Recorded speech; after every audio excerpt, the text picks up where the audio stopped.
What if I told you that the fate of humanity could hinge on one terrifying question? How many nuclear bombs would it take to end humanity?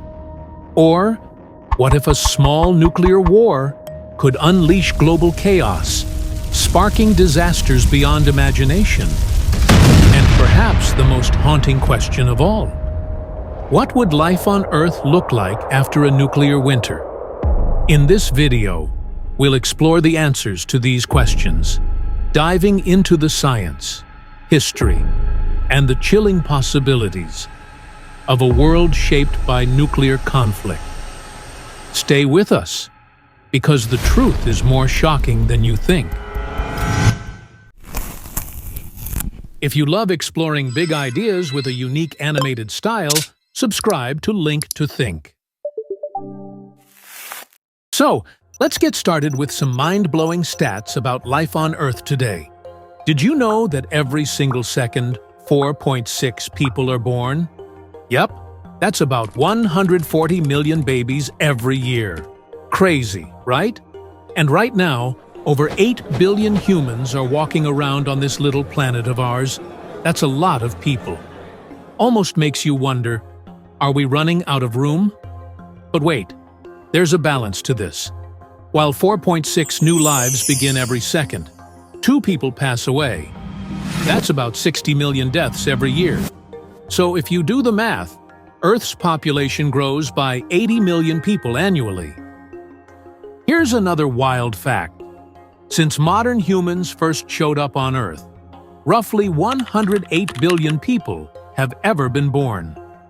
And guess what? Right now, about 7.5% of all the humans who've ever lived are alive today. Of course, history hasn't been all peaceful. There have been dark times when humanity's population took big hits. Wars, famines, plagues, you name it. But the most catastrophic? Hands down, World War II. From 1939 to 1945, the world witnessed the deadliest conflict in human history. More than 70 million lives were lost. And it wasn't just soldiers. Civilians died from starvation, disease, and sheer misery. But here's the shocking part. This devastating war ended with 2 of the most infamous events in history: the dropping of 2 atomic bombs on Japan. That moment didn't just end the war, it changed the world forever. And that brings us to the real question. What happens if all the nuclear weapons on Earth are unleashed? Thankfully, since those 2 atomic bombings in World War II, nothing like that has ever happened again. But here's something chilling. Those bombs, despite being considered the weakest atomic bombs ever, caused unimaginable destruction. In Hiroshima, about 100,000 people lost their lives instantly. In Nagasaki, another 65,000 died. That's 165,000 people gone in an instant. And as terrible as it sounds, they were the lucky ones. They died quickly. For thousands of others, the aftermath was a nightmare.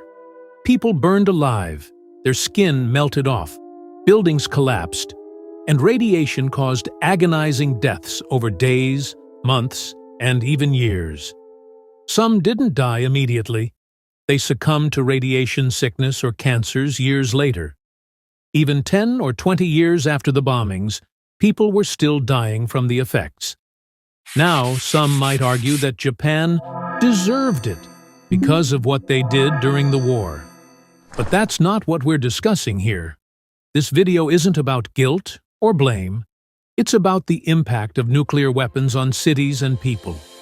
The bombings of Hiroshima and Nagasaki remain the only real examples we have of nuclear weapons being used in war. And remember, those bombs? They're nothing compared to what we have today. The Hiroshima bomb had a blast radius of 1.5 kilometers. It wiped out everything within that radius, an area over 3 kilometers in diameter. Sounds massive, right? Well, compared to today's hydrogen bombs, it's like a firecracker. Modern hydrogen bombs are over 1,000 times more powerful. Their blast radius? More than 10 kilometers. That's a 20-kilometer-wide circle turned into a wasteland. Just imagine, an entire city gone. Take a moment to look at this chart. See this? That's the mushroom cloud from the Hiroshima bomb. And this one here? Nagasaki. Their heights nearly reached the summit of Mount Everest, the tallest mountain in the world. Now check this out. This is the average cruising altitude of commercial airplanes. But wait, look at these modern hydrogen bombs. Impressive, right? Hold on though, it gets crazier. See this one? Can you believe it? Could it possibly get any worse? Yep, it can. This one right here. Now you might understand why those earlier bombs seem like firecrackers compared to these modern ones. All right, let's jump to 1962, a time when the world was sitting on a ticking time bomb.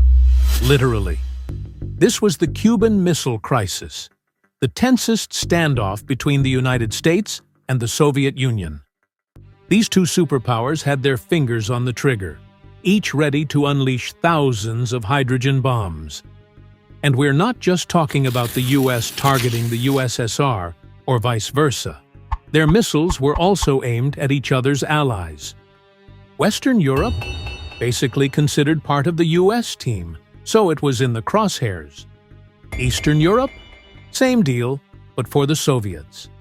It didn't stop there. The US had China marked. The Soviets, Japan, South Korea, and even Turkey were on their hit list. Here's the scary part. During this crisis, if even one bomb was fired, it could have triggered a chain reaction, wiping out the entire planet. Most regular people had no idea how close we were to total annihilation. But the experts? Oh, they knew. And they were absolutely terrified. Their fear wasn't just about one bomb, or two, or even 10. It was about the complete destruction of the Earth.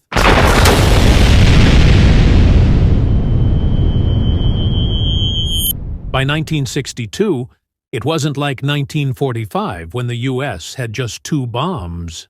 Nope. By then, the US had 27,000 hydrogen bombs ready to go, and the Soviet Union had 3,600 of their own. Now, let's talk about this map. In 1956, the CIA created it for the Pentagon. What does it show? Every single dot you see is a city or location that the US planned to hit with a hydrogen bomb in case of a Soviet attack. The US and USSR both knew one thing. Backing down meant losing everything. So, they armed themselves to the teeth, ready for the unthinkable. This map only shows the western side of things, places the US wouldn't hit because they were allies. But we can only imagine what the Soviet map looked like. It's never been revealed, but you can bet it had every major western city locked and loaded. Now, let's zoom out for a second. Imagine you're floating in space, looking down at Earth in 1962. Picture the unthinkable. These two superpowers actually go to war. How bad would it get? Experts back then estimated that in the first 3 weeks alone, at least 500 million people would lose their lives.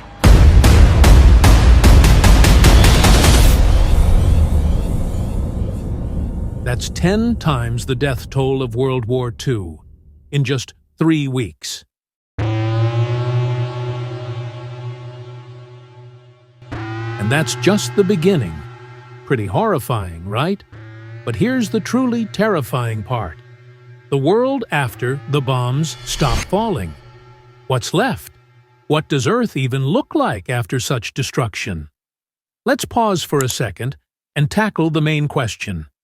How many nuclear bombs would it take to wipe us out? If we're talking about the immediate, direct impact, it might take thousands. But sadly, it doesn't even need that many to doom us all. And that's scarier than the explosions themselves. The real threat isn't just the blasts. It's what happens after.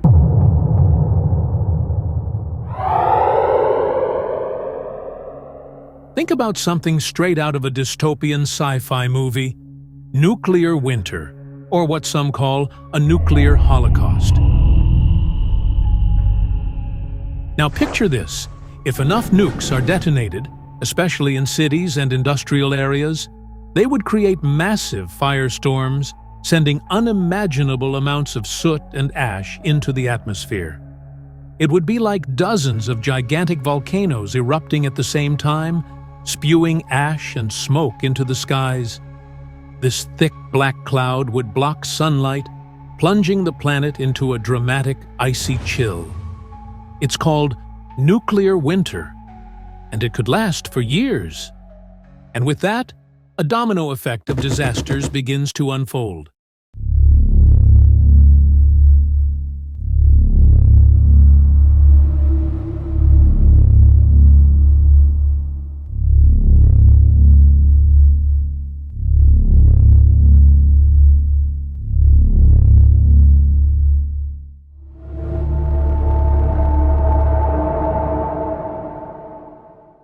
That's the real thing to worry about, maybe far scarier than the bombs themselves.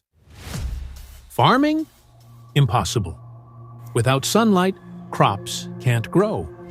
Plants? Withering away. Most vegetation would start dying off. Radiation? Everywhere. Survivors would be exposed to harmful radioactive particles. Those who managed to survive the initial blasts would face a grim reality. Their bodies would begin breaking down from radiation, all while battling severe hunger and thirst. And here's the cruel irony. A slow death from radiation-induced cancers would almost be a luxury. They wouldn't get that far. Starvation would claim them much sooner. It's impossible to predict exactly how many billions would perish, or if humanity would face total extinction. Experts believe our population would drop drastically, with only a few managing to find ways to endure and adapt.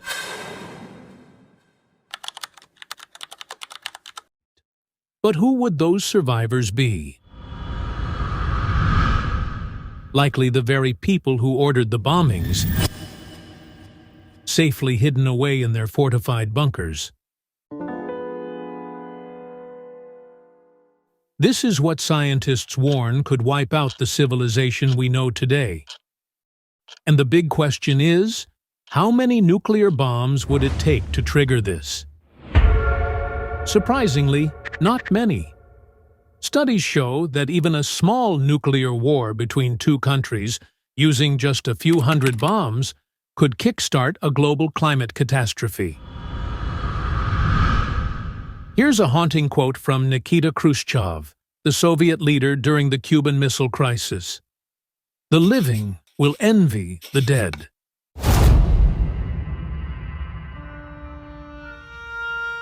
He meant that a nuclear confrontation would create a world so horrifying that survivors might wish they hadn't made it. All right, enough of the doom and gloom. Let's snap back to our current reality. Thankfully, that nightmare scenario hasn't happened. Since the collapse of the Soviet Union, the number of nuclear weapons has decreased significantly. But here's the sobering truth. There are still over 12,000 nuclear weapons in the world today, ready to go at a moment's notice. Russia, roughly 5,977 warheads. The United States, about 5,500. And they're not alone. Other countries, even with smaller arsenals, have joined the nuclear club. China, approximately 350 warheads. France, around 300 warheads. United Kingdom, about 225 warheads. Pakistan, roughly 165 warheads. India, around 160 warheads. Israel, estimated 90 warheads. North Korea, between 40 and 50 warheads. While the odds of a full-scale nuclear war are low, they're not zero. There's always that unsettling possibility of a rogue leader deciding to wreak havoc.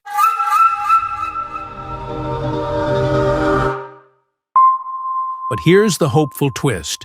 Nuclear weapons also act as a deterrent. Unlike the pre-World War II era, nations now think twice before going to war, fully aware of the catastrophic consequences. Some even argue that nuclear weapons have made the world safer, pushing countries to resolve conflicts through diplomacy rather than direct confrontation. Many believe that if the United States and the Soviet Union hadn't had nuclear capabilities, they might have clashed directly several times, potentially destroying each other. Of course, they've engaged in proxy wars, like in Korea and Vietnam, but they've avoided direct conflict, largely due to the threat of mutual destruction. So, while nuclear weapons may have prevented large-scale wars, smaller conflicts have persisted, and they still do. It's not a black-and-white case of nuclear weapons bringing peace. But wait, nuclear winter doesn't mean the complete destruction of Earth. The planet itself would survive. Some forms of resilient life, like microbes or deep-sea creatures, would probably continue. But humans? We're not exactly built to handle freezing temperatures and a total lack of food. Here's the truth. While we might damage Earth's ecosystems, we're thankfully incapable of completely destroying life on the planet. To wipe out human civilization, just a few hundred, or, at most, a few thousand nuclear bombs would suffice. But to destroy all life? Luckily, that's beyond the reach of current human technology. And physically destroying the Earth? That's totally out of the question. In the end, the greatest harm we can do is to ourselves. And this is why there's so much noise about nuclear disarmament. It's not just about avoiding war. It's about preserving the future of humanity. What do you think? Share your thoughts in the comments below. Let's keep the conversation going.